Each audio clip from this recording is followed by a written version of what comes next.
LinkedIn è ufficialmente la nuova chat di incontri. Ma cosa è successo?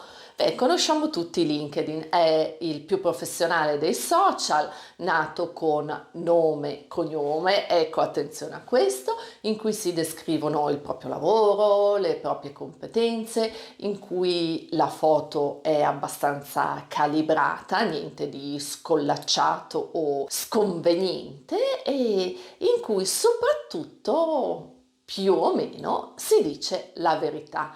Ecco, è questo il reale successo di LinkedIn come mezzo di approccio. Su LinkedIn appunto abbiamo il nome e cognome, quindi si crea un'area protetta, un'area di sicurezza, un'area in cui ci sentiamo tranquilli nel rapportarci a una data persona perché sappiamo che insomma Mario Rossi è Mario Rossi. Non è Sprintoso 2000 piuttosto che Farfallina 27 e quindi ci fa sentire nel mondo reale, per cui tutta una serie di persone che mai nella vita andrebbero in una chat di incontri o se ci vanno non si sentono così tranquille. Qui si ritrovano comunque in un terreno conosciuto, quello in cui si rapportano appunto con la propria faccia e il proprio nome, come è effettivamente la vita reale.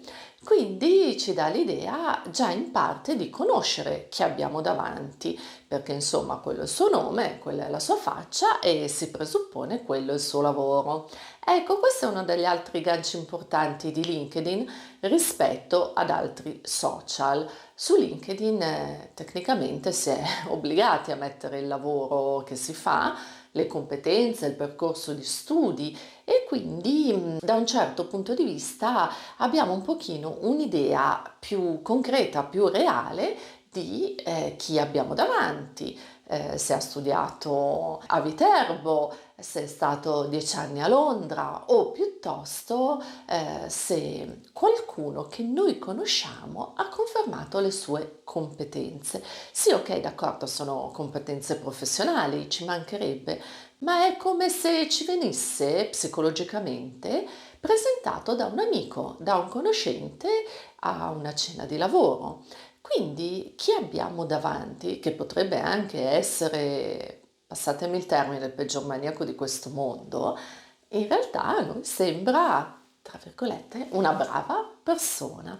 E questo ci porta comunque a fidarci. Il fatto aggiuntivo che non si tratti di una chat di incontri, ma di una sorta di terreno professionale, fa sentire noi meno una bistecca sul banco del macellaio, che in realtà è un pochino sempre quello che succede nelle chat. Ci sentiamo un pochino messi in mostra, messi in vetrina e soprattutto messi a confronto con altre persone e questo non è così carino, non ci piace, ci fa sentire sempre un pochino sotto esame, un pochino nervosi, anche quando poi in realtà, diciamocelo, è quello che facciamo noi con gli altri. Valutiamo, soppesiamo, vediamo con chi uscire, a chi rispondere e con chi continuare. Bene, ecco, fatto tramite LinkedIn, con questa veste di partenza professionale, quindi parlando magari anche nei primi messaggi di qualcosa che è il nostro lavoro, di cui ci sentiamo sicuri e che comunque ci interessa, crea immediatamente rispetto ad altri social o a altre chat di incontri un terreno familiare. Spesso e volentieri in chat, quando qualcuno incomincia dicendo ma che hobby hai, che lavoro fai, ecco, se è un pochino che siamo in giro, ci subentra la noia, ci viene un po' da dire, ma che cavolo devo stare a riraccontare tutta la manfrina anche a questo, anche a questa?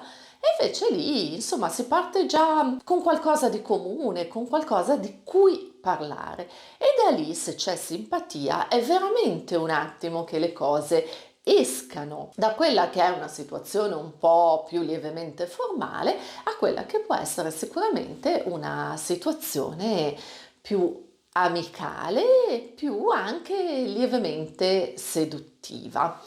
Inoltre, unisce il fatto di fare un complimento lavorativo, che ne so, banalmente una conferma delle competenze, un: "Ah, ho visto che, hai scritto quell'articolo", oppure: "Ho visto il video della tua conferenza, ma sai guarda è interessante", a quello che può essere un complimento, ma è un complimento che noi percepiamo su una sfera che ci fa a prescindere piacere, che è la sfera del professionale, quindi di noi come persona, non il giudizio becceramente fisico che ci può essere magari su altri social, su altre piattaforme.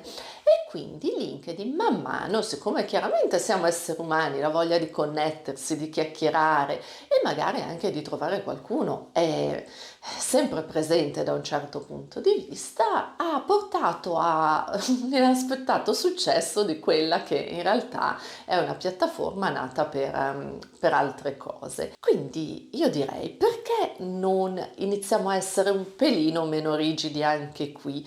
E se qualcuno ci fa un complimento, non lo viviamo come un'offesa, perché ecco sì, questo è il rischio di conoscersi su LinkedIn. È una piattaforma su cui vogliamo mostrare tendenzialmente solo un aspetto di noi, che è appunto quello lavorativo, è quello per cui nasce il fatto di essersi iscritti e aver creato un profilo. E quindi quando qualcuno magari ci fa un complimento, il primo momento potrebbe sembrarci fuori luogo, non lo è. Siamo persone complete, per cui anche un serissimo manager può essere estremamente sexy, come una psicologa possa far venire la voglia di essere invitata fuori a cena.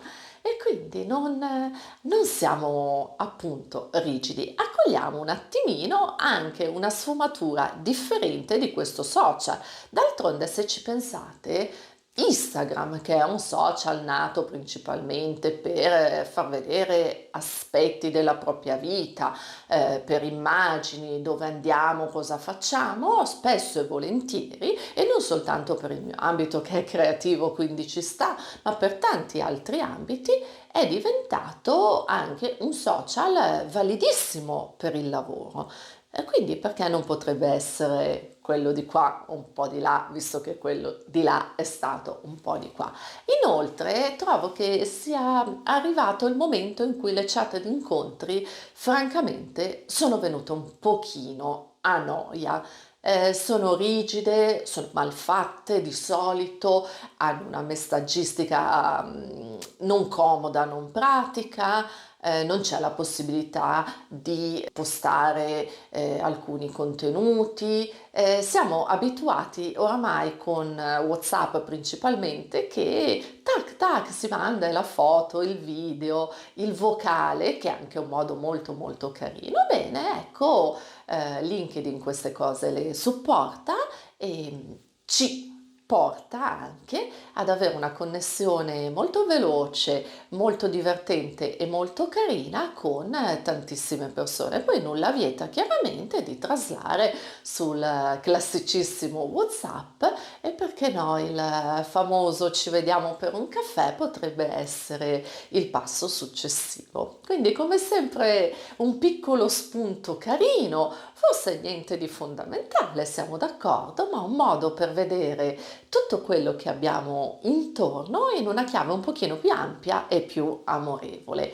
E il prossimo video sarà assolutamente tecnico, quindi come crearsi e mettersi a posto, tra virgolette, il refresh, ecco, del proprio profilo LinkedIn se oltre che utilizzarlo come mezzo professionale, ci piacerebbe utilizzarlo, e dico in senso molto carino, come mezzo più ampio di connessione, quindi per creare anche amicizie e perché no, per trovarci l'amore, perché vi dico, succede, è successo e ci sono dietro tante tante storie carine di approcci nati in modo veramente pulito, quindi non pensate da rimorchione, o da rimorchiona chiaramente, ma assolutamente nati nel dire ma complimenti per questa cosa, ma che cosa interessante hai postato e la risposta dall'altro lato del ponte è stata altrettanto carina e aperta e da lì via si sono scoperte tante cose in comune e la voglia, come sempre succede quando c'è quella lieve curiosità, magari appunto di approfondire. Se ti è piaciuto il video, allora innanzitutto se non l'hai già fatto, beh, iscriviti al canale che sta crescendo e diventa un luogo carino di confronto, la campanella per rimanere chiaramente connesso con tutto quello che facciamo e soprattutto i commenti. A te è successo di conoscere qualcuno con LinkedIn? Qualcuno ci ha provato con te e tu come hai risposto? Ti ha fatto piacere? Ti ha infastidito? Ecco, tutto nei commenti perché insomma è carino e interessante per tutti. Un abbraccio sempre.